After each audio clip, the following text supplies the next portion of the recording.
Large cities all across America are inundated with an influx of migrants in search of food, shelter, healthcare, education, and the cities are really struggling to keep up. New York City is now enforcing a 30-day shelter limit for immigrant families. Chicago adopting a similar solution. The Windy City's 60-day shelter limit has been pushed back twice because of bitter cold temperatures. But come February 1st, the process to evict more than 14,000 migrants currently living in the city's shelters will begin. Those evictions will come in waves, hundreds at a time. But people living in New York are warning officials in Chicago of the chaos these evictions could bring. Let's bring in William Hall, the alderman for Chicago's 6th Ward, who is pushing for more federal resources and policy to try to handle this border crisis. Alderman, thank you so much for giving us some of your time. Obviously, this has been such a contentious issue here in the city. What do you think Chicago's migrant situation is going to look like starting a week from today? Well, first of all, I want to say thank you for having me. Thank you for this moment to have the conversation. I think what we're witnessing in Chicago, and we've seen it all across the country, especially in places like New York, what we're seeing is a failed border policy as a result of a Congress that is simply playing Russian roulette with human lives. It has been said, it has been quoted, that the Trumpites have decided to lock up Congress until they feel that their political savior wins. And in that moment, that they will look to better policies. But needless to say, what we've done in Chicago is simply do just a simple charitable measure, making sure that someone has a roof over their head, food to eat, and a bed to lay in. What we also witnessing in Chicago is what I call the dining and ditching of the federal government. These bills have stacked up because of, again, a failed border policy, finances that have not come to deal with this federal crisis.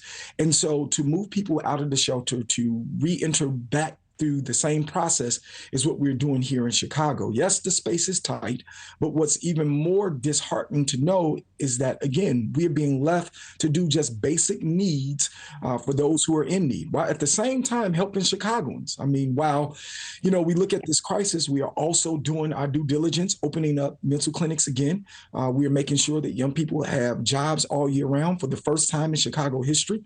Thirdly, we have an office of reentry, helping those who are coming out of incarceration with homes, social services, and even job placement. So we're managing a Chicago that's in need, while at the same time dealing with federal mayhem. And Alderman, you bring up such a good point, because the city of Chicago has to continue doing its work, the work that was, going to happen regardless.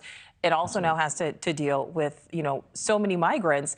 So let's talk about how New York City plays into this. They have this 30-day limit on shelter stays. How do you think that could potentially impact Chicago? Well, we are the city of big shoulders. One thing, because this is a crisis, let's continue to remind America that this is something that we did not ask for. This is not an initiative to increase the residency in Chicago. No, we are managing a crisis. And what happens in crisis management is you see the character of leadership. And I want to commend our mayor. And I want the world to know and the nation to know that our mayor has taken on this crisis and has done the best that he can with what he has. And what he has is the support of NGOs, churches here in Chicago. What he has is a city with a big heart. Let's not forget that this great city called Chicago was founded by a migrant, and somebody by the name of John Baptiste Point du Sable. And so migrants and migrating to Chicago is a part of our history.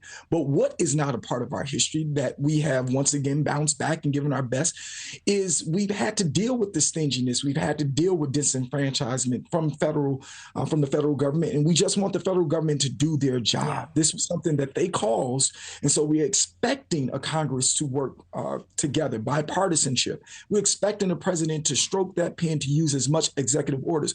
Look, we've asked for work permits, right? Work authorization, and with the work authorization, once you leave a shelter, you'll be able to get a job. And one thing I can say is that jobs are available here in Chicago, but without work authorization from the federal government, it makes it hard for those who are new arrivals to pay their fair share of taxes. Alderman, we're limited on time, and this is such a complicated situation. There's so many layers to all of this. I know you said you would commend the mayor. There are a lot of people who would not commend the mayor, who are not happy with what he's done, because there are so many different facets of all of this.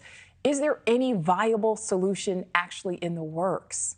Well, again, the viable solutions that we have here in Chicago is simply to maximize as much space as we have. Again, we've seen churches step up, we've seen the philanthropy community step up, but we need the federal government to step up. Thank you for watching. Go to newsnationnow.com to find NewsNation on your television provider. And don't forget to click the red subscribe button below to get more of NewsNation's fact-driven, unbiased coverage.